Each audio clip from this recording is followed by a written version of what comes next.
Imagine discovering an ancient scriptural book that describes a year, unlike the one on your wall. Not 365 days, but 364. Exactly 52 weeks, 4 equal quarters. Every sacred date returning on the same weekday, year after year. That is the ordered world described in the Book of Jubilees, an ancient Jewish work preserved complete in Ethiopia. But its calendar contains a striking puzzle. The real solar year is more than a day longer. Did the author expect an adjustment that was never written down, or was this calendar designed to express something deeper than astronomy? Welcome to the 81 Scrolls. To understand that puzzle, we first need to follow the book itself. The Book of Jubilees did not originate in Ethiopia. It is an ancient Jewish work, most likely composed in Hebrew during the Second Temple period, sometime around the middle of the 2nd century before Christ. Its author remains unknown, but the book presents its message through a dramatic biblical setting. Moses is standing on Mount Sinai, where an angel recounts the sacred history of the world, from creation to Israel's arrival at the mountain. At first, much of the story sounds familiar. Adam and Eve, Noah and the flood, Abraham, Isaac and Jacob, Joseph in Egypt, the Exodus. Yet Jubilees does not simply repeat Genesis and Exodus. It reorganizes their stories, adds explanations, assigns precise dates, and presents ancient biblical figures as observing certain laws and festivals long before those commandments were formally given to Moses.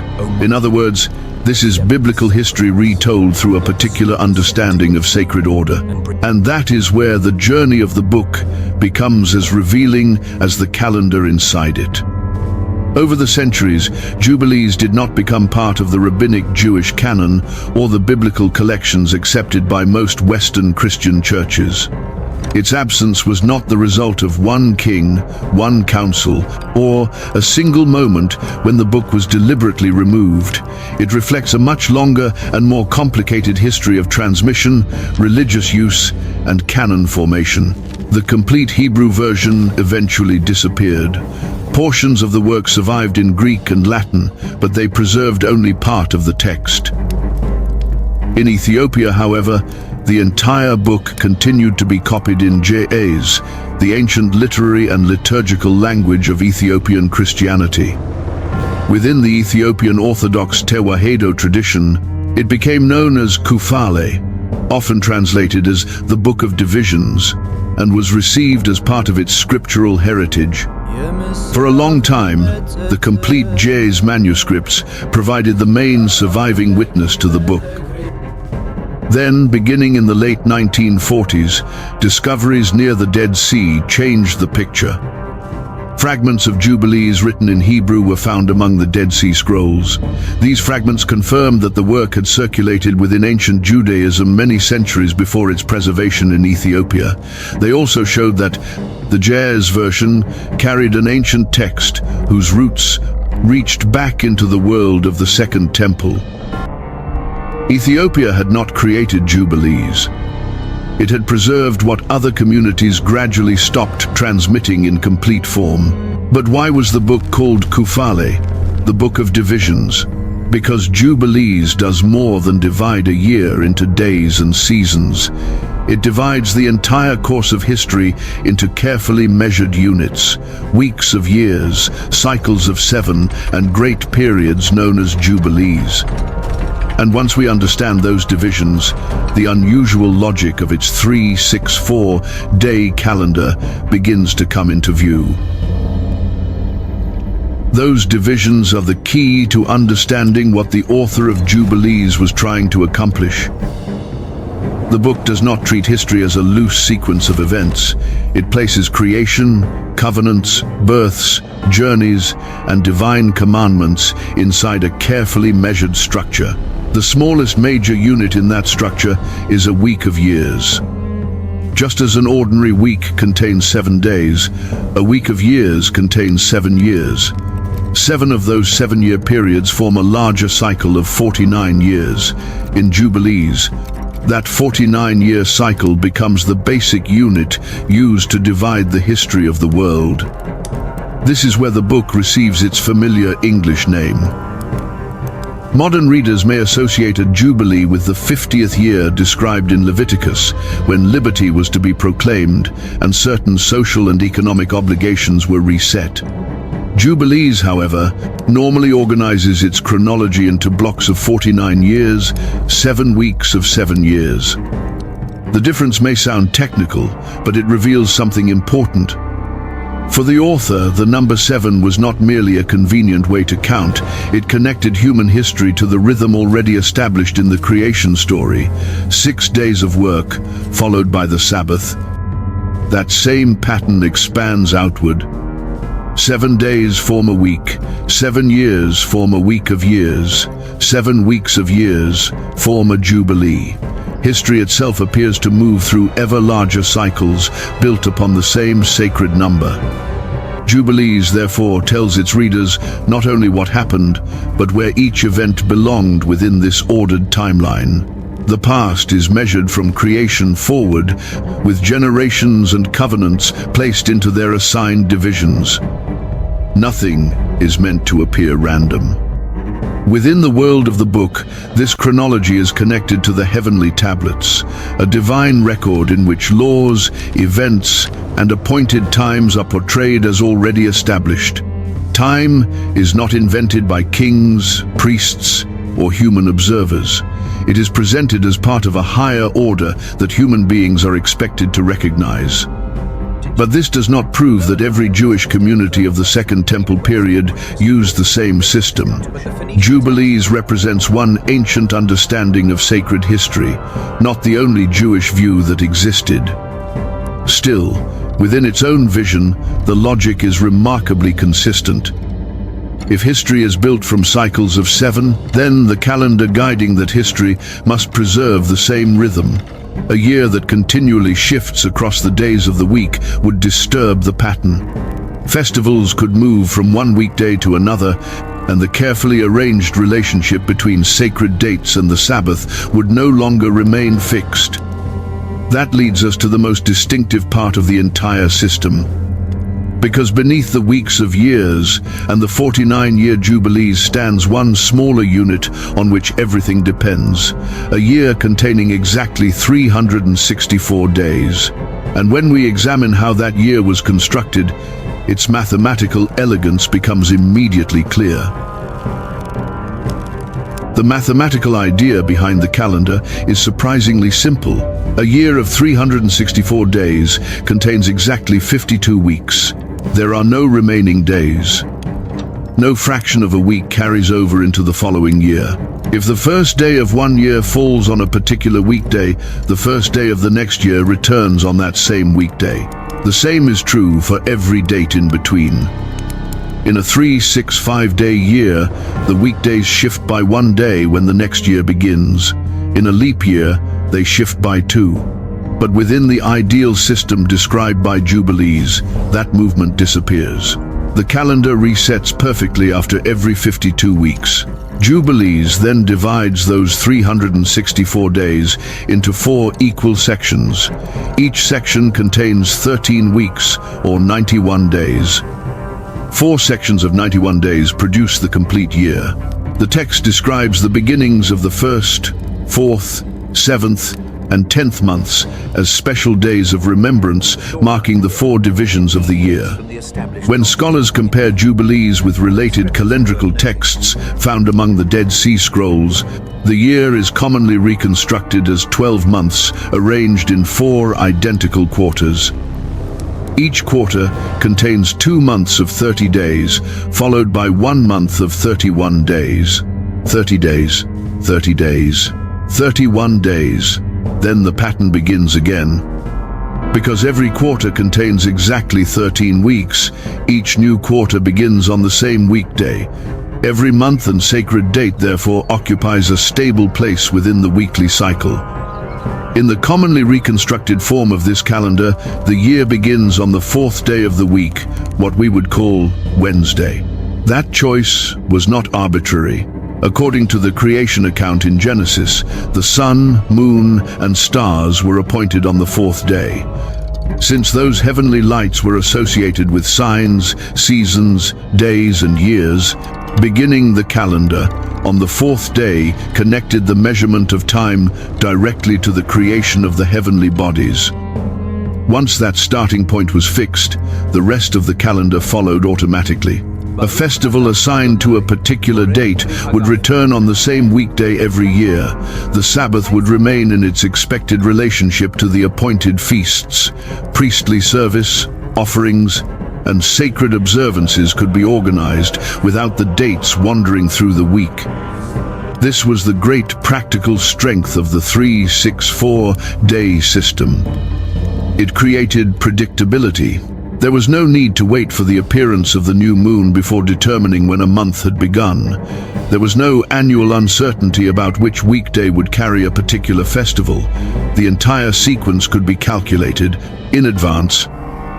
But we should be careful about what the evidence allows us to say. Jubilees clearly advocates a year of 364 days, 52 weeks, and 4 divisions of 13 weeks. Some additional details become clearer when the book is studied alongside calendrical writings from Qumran. Scholars continue to debate exactly how such a calendar may have been applied in everyday life. It is also important not to confuse this ancient system with the civil calendar used in Ethiopia today. Ethiopia preserved the Book of Jubilees, but the 3-6-4 day scheme belongs to the ancient Jewish world described by the text. It is not simply the modern Ethiopian calendar under another name. Still, as an ideal arrangement, its design is difficult to miss. Every week is complete. Every quarter is balanced. Every sacred date remains fixed.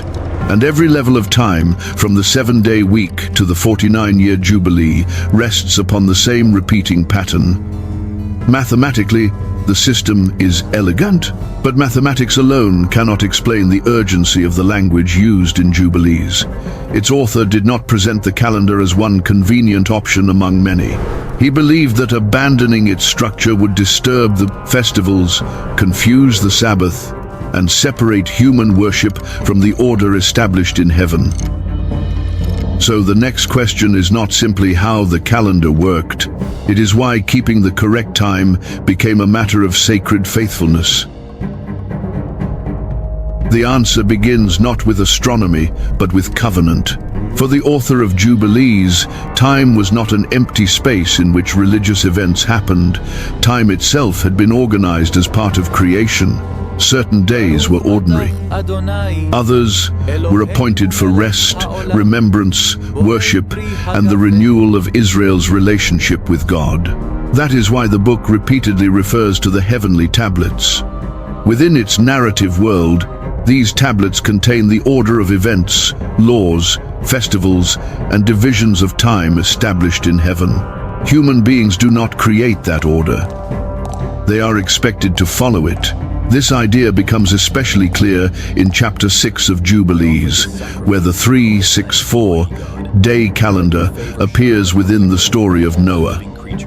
After the flood, Noah offers a sacrifice, and God establishes a covenant with him. Jubilees then connects that covenant with the Feast of Weeks, presenting the festival as an annual time of remembrance and renewal. This is an important detail. The calendar is not introduced as a separate lesson in mathematics. It appears inside a story about covenant, memory, and faithfulness. The correct day matters because the event being remembered matters. Jubilees also identifies the beginnings of the 1st, 4th, 7th, and 10th months as special markers within the 4 divisions of the year. These dates are connected with events in the flood narrative and are described as days of remembrance.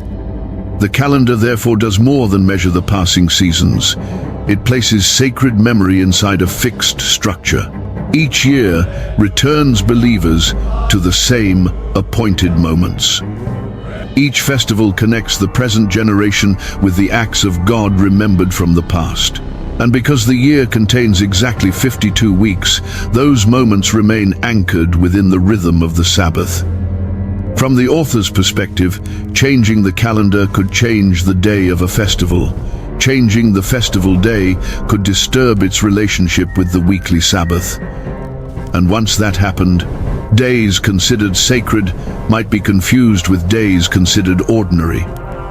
This explains the intensity of the warning found later in the same chapter. The writer fears that Israel will lose the path of the years and confuse new moons, seasons, Sabbaths, and festivals. In the logic of Jubilees, a calendar error is not simply a problem for record keepers. It threatens the community's ability to observe the covenant at its appointed time. That does not mean every Jewish community of the period shared this belief. Ancient Judaism included different interpretations of law, worship, and sacred time. Jubilees gives us one strongly expressed position within that much wider world. But inside this book, the message is consistent. Creation has an order. History has an order. The Sabbath has an order. And the festivals must remain within that same pattern. Timekeeping, therefore, becomes an act of faithfulness. To follow the correct calendar is to live in harmony with the structure the author believed had been established in heaven. Yet this conviction created an unavoidable conflict. Not everyone measured months and years in the same way.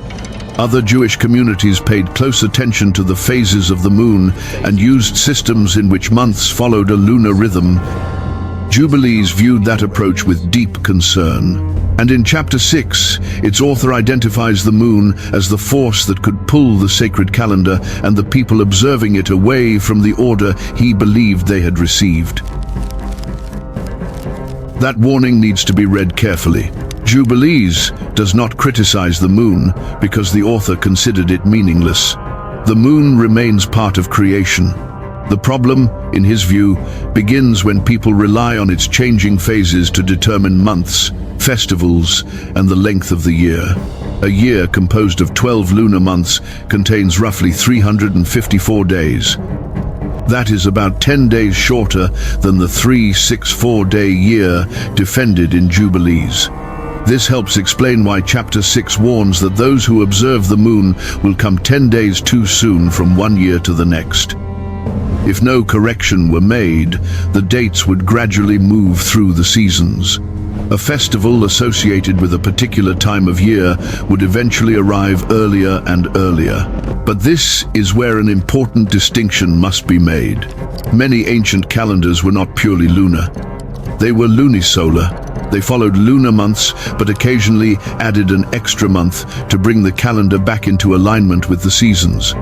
Versions of this basic approach became important in later Jewish calendrical tradition. So, the disagreement was not simply between people who understood astronomy and people who did not. It was a disagreement over which heavenly pattern should govern sacred time and how that pattern should be maintained. For the author of Jubilees, adding or adjusting months according to lunar observation threatened the stable structure of the year. If the beginning of a month depended on observing the moon, festival dates would not remain permanently fixed to the same weekdays. The rhythm of 52 complete weeks would be broken. That was the deeper concern. The author believed that a calendar based on 364 days preserved the relationship among festivals, seasons, and Sabbaths. A rival method appeared to place that relationship at risk. From a modern perspective, the difference may seem small. One community might celebrate a feast, while another waited several days or even weeks. But in an ancient religious society, the consequences could be serious. The calendar determined when people fasted, rested, offered sacrifices, renewed covenants, and gathered for festivals. Two groups using different calendars might believe they were obeying the same commandments while observing them on different days. Calendar disagreement could therefore become a disagreement about religious authority. Who had interpreted sacred time correctly? which calculation preserved the order of creation, and whose festival was being observed on the appointed day. We should not assume that all Jewish communities were divided neatly into two calendar camps. The surviving evidence is incomplete, and scholars continue to debate which systems were practiced, where they were practiced, and how widely they were accepted. Nor should the criticism in Jubilees be treated as a neutral description of every competing calendar. It is a forceful argument written from one particular viewpoint. For a long time, that argument might have appeared to represent an isolated calendar theory preserved in an unusual ancient book. Then, evidence emerged from the Judean desert. The Dead Sea Scrolls revealed other writings concerned with a 364-day year, fixed festival dates, and carefully organized cycles of priestly service. And the Book of Jubilees was not alone. A related vision of the heavens and the calendar had already appeared in another ancient work preserved in Ethiopia, the Book of Enoch. Together, Jubilees, Enoch, and the scrolls from Qumran would open a much larger window onto the ancient struggle to define sacred time. The Book of Enoch takes us even deeper into that larger world. Like Jubilees, 1 Enoch is an ancient Jewish collection preserved in complete form through the Ethiopian tradition. It is not a single work written at one moment, but a collection of several sections composed and transmitted over time. One of its oldest sections is commonly known as the Astronomical Book, or the Book of the Heavenly Luminaries, found in chapters 72 through 82. Here, the focus shifts from biblical history to the movement of the heavens. The angel Uriel guides Enoch through an elaborate description of the sun, moon, stars, seasons, and divisions of the year. The language can feel strange to modern readers because it reflects an ancient way of observing and organizing the sky. But at the center of the system stands a familiar number: 364 days. Like the calendar in Jubilees, the year described in this part of Enoch is divided into 4 equal seasons. The structure preserves 52 complete weeks and keeps the annual cycle aligned with the number 7. The two books do not explain everything in exactly the same way. Enoch concentrates more heavily on the movement of the heavenly bodies and the angelic knowledge said to govern them. Jubilees takes a related calendrical structure and places it inside the stories of creation, covenant, Sabbath, and biblical festivals. Many scholars therefore see Jubilees as participating in and possibly drawing upon an older Enochic tradition of sacred time. But literary connections alone cannot tell us how widely the calendar was actually followed. That is why the discoveries near Qumran became so important. Beginning in 1947, thousands of manuscript fragments were recovered from caves near the northwestern shore of the Dead Sea. They contained biblical books, religious interpretations, community regulations, prayers, legal writings, and previously unknown works. Among them were Hebrew fragments of Jubilees and Aramaic fragments belonging to sections of 1 Enoch. This changed the historical picture. Before those discoveries, the complete forms of Enoch and Jubilees were known primarily through manuscripts preserved in Ge'ez. The Qumran fragments demonstrated that both works had circulated in ancient Jewish settings long before they were translated and transmitted in Ethiopia. And the caves contained more than copies of those two books. Other scrolls preserved calendrical calculations based on a 364-day year. Some organized festivals according to fixed dates. Others mapped the rotating service of priestly families into repeating weekly cycles. These texts are often called the priestly courses, or mishmarot. Their calculations work especially well within a calendar containing exactly 52 weeks. Because the weekdays do not shift from year to year, the order of priestly service can continue in a stable and predictable pattern. This suggests that the 364-day system was more than an isolated mathematical idea.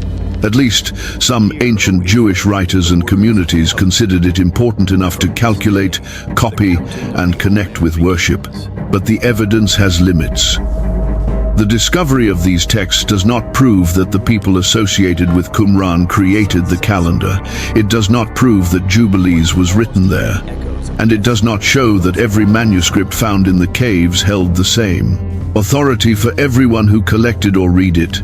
A library is not automatically a canon, nor does the presence of a calendar text prove that every detail of that calendar was practiced exactly as written.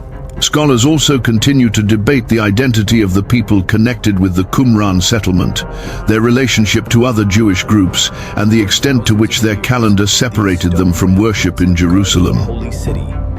Still, one conclusion is difficult to avoid.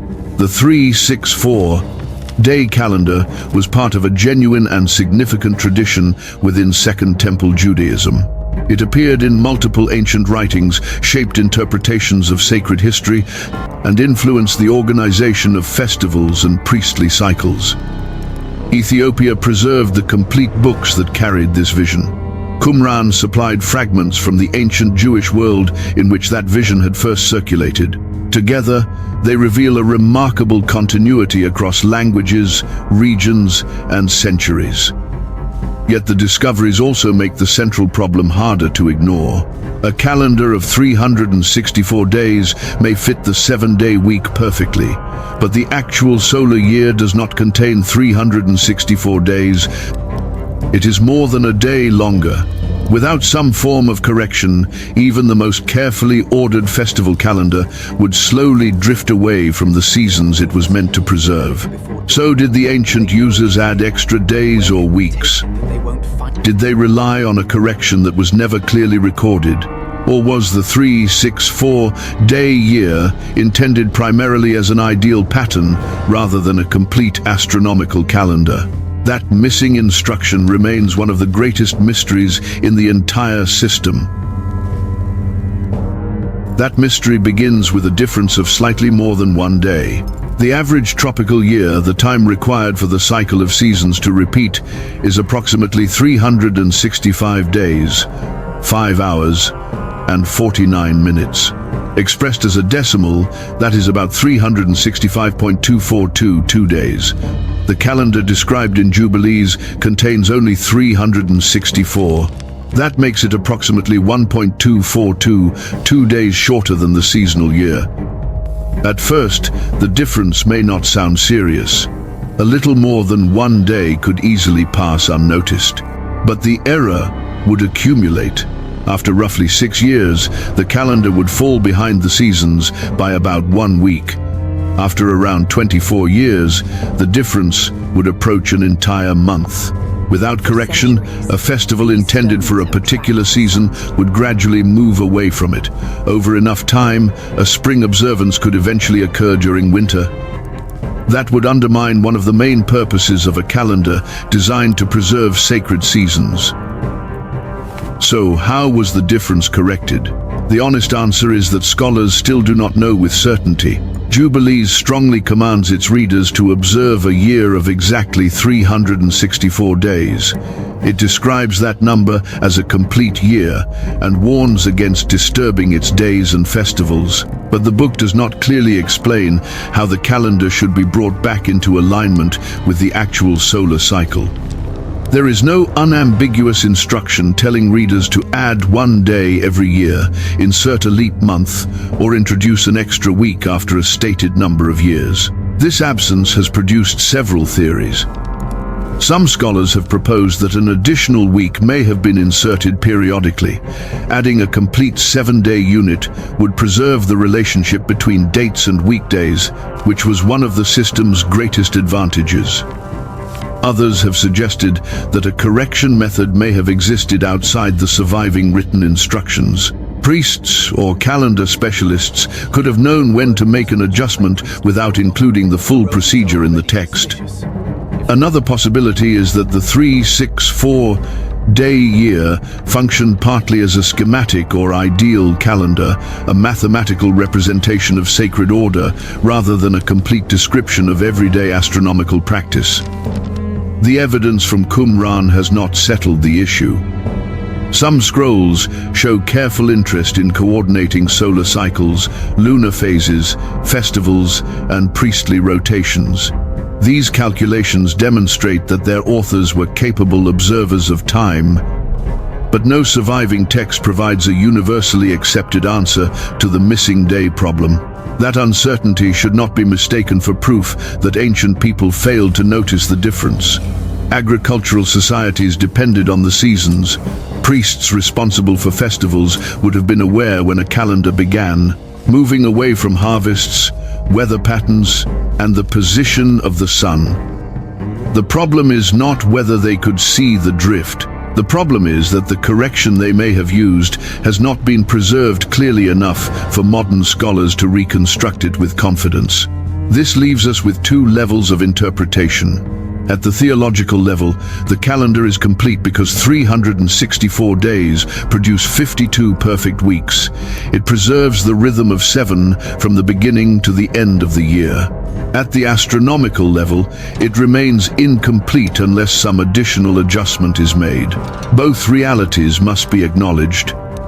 Calling the system foolish ignores its remarkable mathematical structure.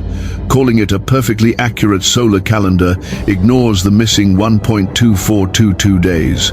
The most responsible conclusion lies between those extremes. Jubilees presents an idealized calendar rooted in sacred order. Some ancient communities may have used it in practical ways, possibly with a correction system. But the surviving evidence does not allow us to state exactly how that correction worked. And perhaps that unresolved tension is part of what makes the book so valuable. Jubilees does not simply show us how one ancient writer counted days. It reveals what that writer believed time was supposed to mean. But our ability to read that vision today depends on another remarkable history, the survival of the book itself.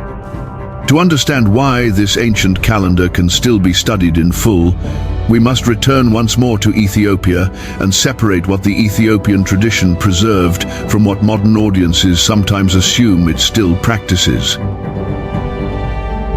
Ethiopia's role in this story is therefore not that it invented the 364-day calendar. Its importance lies in preservation. At some point in antiquity, Jubilees was translated into Ge'ez, most likely through a Greek version that ultimately went back to the original Hebrew text.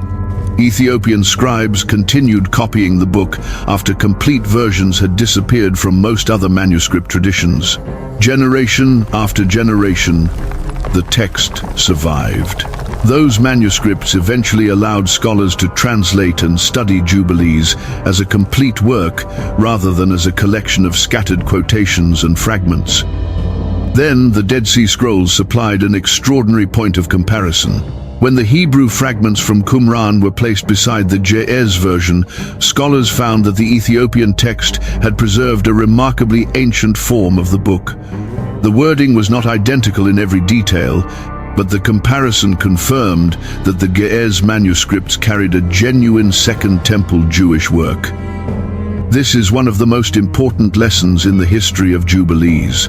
A text can be composed in one culture, disappear from many of the communities that once knew it, and survive because another religious tradition continues to copy it. The Ethiopian Orthodox Tewahedo Church received Jubilees as part of its scriptural heritage. Most Western Christian traditions did not. Those different outcomes reflect separate histories of language, worship, transmission, and canon formation. They do not require a story about secret books being removed or hidden. They show that the boundaries of biblical collections develop differently in different communities. But preservation must not be confused with unchanged practice. The fact that Ethiopia preserved the Book of Jubilees does not mean that modern Ethiopians organize their civil year according to its 364-day system. The Ethiopian civil calendar contains 365 days in an ordinary year and 366 inches a leap year. It normally has 12 months of 30 days, followed by a short 13th month containing 5 or 6 days. That is a different system with a different historical development. The liturgical calendar of the Ethiopian Orthodox Church should not simply be identified with the schematic calendar promoted in Jubilees either. A church may preserve an ancient sacred text without applying every chronological detail, in exactly the same way its original author may have imagined.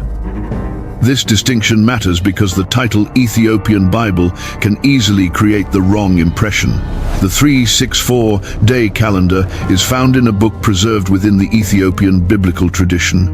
It is not merely the Ethiopian calendar, nor is it evidence that Ethiopia currently follows a forgotten year of 52 weeks. What Ethiopia preserved was an ancient Jewish vision of time, and that vision gives modern readers access to a religious world that was far more diverse than later biblical collections might suggest. During the Second Temple period, Jewish writers debated how scripture should be interpreted, how festivals should be calculated, how priestly service should be organized, and how earthly worship reflected the structure of heaven. Jubilees preserves one side of that conversation. The Dead Sea Scrolls reveal that its concerns were shared by other ancient writings. The Ethiopian manuscripts allow us to read the argument in full. Without that long chain of preservation, we would possess only fragments of the calendar and scattered traces of the theology surrounding it. Instead, we can follow the system from its smallest unit, a 7-day week, to its largest cycles of sacred history. We can see both its beauty and its unresolved problems. It offers a year that fits the weekly rhythm perfectly, yet does not fully match the movement of the sun. It presents time as an order established in heaven, yet leaves modern readers uncertain about how that order was maintained on earth. And that brings us back to the question with which we began.